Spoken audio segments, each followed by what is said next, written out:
Bonjour à tous, bonjour à Wally, bienvenue sur ma chaîne YouTube. Alors pour cette première vidéo, je vais juste vous présenter les 5 films qui m'ont touché, les 5 films chrétiens à regarder pour garder sa foi en cette période. Alors tout d'abord, je suis trop contente de lancer enfin les hostilités sur ma chaîne. Je suis trop contente. Je suis vraiment heureuse de me retrouver aujourd'hui derrière la caméra parce que c'est quelque chose, un projet que j'ai longtemps mûri et sur lequel j'ai longtemps travaillé. Donc enfin, je vous montre le contenu de la première vidéo tout de suite après l'intro.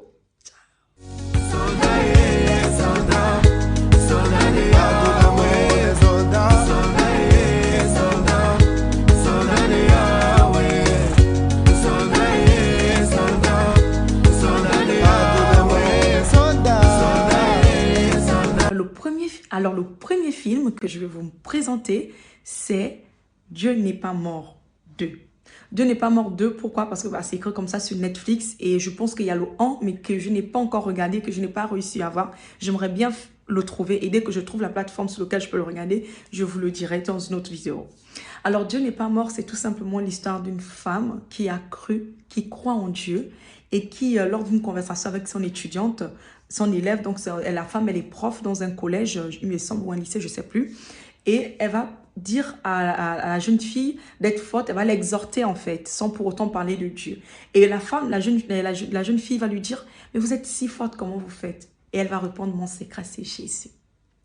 Et à partir de là, elle a réussi à implanter quelque chose chez son élève, qui va aussi expérimenter la recherche personnelle de Jésus, en allant chercher et réfléchir sur tout ce qui lui arrivait, notamment les problèmes de famille dont elle faisait face dans sa famille, dans sa maison.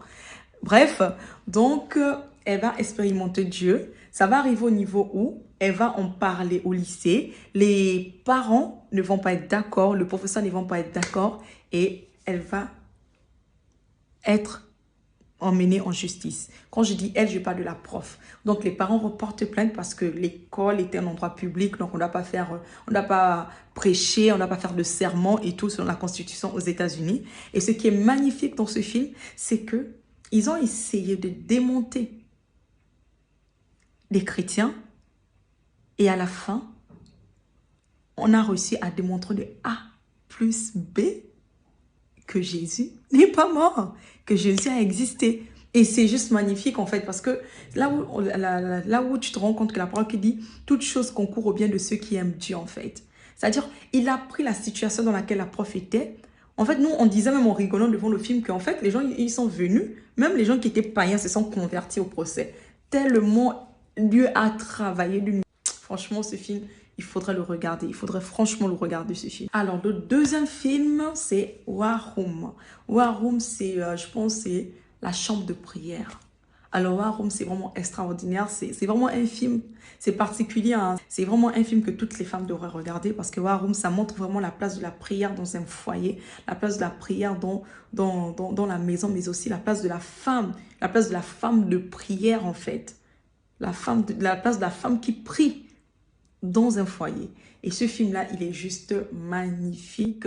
Faudra le regarder, faudra le re-regarder parce que tu te rends compte que Dieu exauce vraiment. Parce que c'est vraiment un film où les miracles ne sont pas extraordinaires, mais en même temps, il y a des miracles qui nous parlent en fait. Les miracles qui sont dans le quotidien où tu te dis, oui, Dieu agit. Dieu agit, Dieu est présent et Dieu est là, franchement. Mais je pense que celui-là, tout le monde le connaissait à peu près en fait. Les gens l'ont déjà regardé. Alors, le troisième film, c'est Overcomer, qui parle d'un professeur, donc un coach sportif qui va aider un ado qui passe par des périodes difficiles à gagner un championnat, il me semble, et surtout à se réconcilier avec Dieu. Et ce film est assez intéressant parce qu'il est aussi dans le cadre de l'évangélisation, en fait. Ça reste dans la même démarche d'évangélisation, ça reste dans la même démarche de tout faire pour gagner des âmes, ça reste dans la même démarche d'impacter où nous sommes en fait. Et c'est vraiment un film assez intéressant. Moi, j'ai beaucoup aimé le concept et j'ai beaucoup aimé le fait que ça soit dans le sport. Parce qu'on sait très bien que le sport fait partie des domaines où il faut que les chrétiens s'installent en fait. Et vu que le sport, ça fait partie aussi des domaines les mieux payés au monde, donc on a tendance à avoir autour de nous des petits frères ou des amis qui veulent devenir des sportifs de haut niveau. Et justement, ce film-là, ça permet de montrer qu'on peut être sportif de haut niveau et croire en quelque chose de très sain, croire en quelque chose de sérieux et de précieux, tel que Jésus-Christ, en fait. Et j'ai beaucoup aimé, en fait. La quatrième pépite à regarder, c'est La Voie du Pardon. Oh purée, ça c'est vraiment l'origine et l'abandon en fait, ce film. Ça nous montre c'est quelqu'un qui a été élevé par un père alcoolique, dont la maman a été absente. Et justement, à ce moment-là, on se voit sur cette étape-là de cette personne-là qui va grandir, qui va maintenant rentrer dans un groupe chrétien pour faire du gospel. Et justement, l'idée du film, c'est de mettre en évidence la capacité à être restauré totalement et à pardonner. J'avoue que ça c'est un film qui, moi, personnellement, ça m'a touché parce que dans mon témoignage, il y a tout ça, mais on va pas aller tout de suite en besogne, hein. On va se calmer. Bientôt, vous allez recevoir mon témoignage. Et c'est vraiment la voie du pardon, c'est se rendre compte que le pardon est difficile, mais il est libérateur. Franchement, c'est un film à regarder. Pour toutes les personnes qui ont subi les mêmes problèmes de rejet, de manque de pardon, de se sentir un peu acculé ou rejeté de tous, c'est ce film-là, La Voie du Pardon, il faudra vraiment le regarder. Alors, à la base, il y avait un autre, pardon, je m'arrange, il y avait un autre film que je devais vous présenter, mais j'ai carrément... Je me suis dit, mais je ne peux pas parler des films chrétiens à regarder en cette période de décembre 2021 sans vous parler de The Chosen. C'est en inédit sur C8. Je suis désolée, vous ne moquez pas de mon anglais. The Chosen. Voilà, The Chosen. On se calme, on ne se moque pas des autres ici. Enfin bref, mais c'est une série à regarder. Franchement, c'est tous les lundis à 21h15 sur C8. C'est vraiment... Franchement, j'ai regardé des films de Jésus. Vous vous rappelez Jésus, le film ancien où on le crucifiait et tout. Je l'ai regardé, mais cette série-là, je trouve que c'est beaucoup mieux adapté. C'est vraiment... Le récit est beaucoup plus attaché à la parole, en fait. C'est pas survolé, en fait. On nous montre vraiment la vie de Pierre, la vie de Simon, son frère. On nous montre vraiment la vie de Marie, de Marie de Magdala, je pense. Celle qui était l'élite avant et vraiment c'est vraiment intéressant et c'est magnifique. Pourquoi? Parce qu'avant je regardais Jésus là, j'étais pas née de nouveau.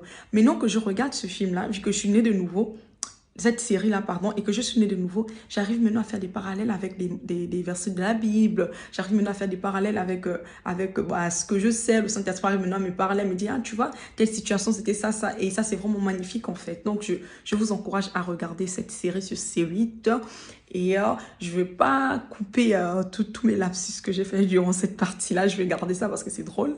Allez, je vous souhaite des bonnes fêtes. J'espère vous retrouver en janvier pour une bonne nouvelle vidéo où je vais vous présenter un autre concept de la chaîne YouTube. Pour l'instant, abonnez-vous, partagez et soutenez-moi. Donnez-moi l'envie de revenir, s'il vous plaît. Allez, à toutes. Bonne fête.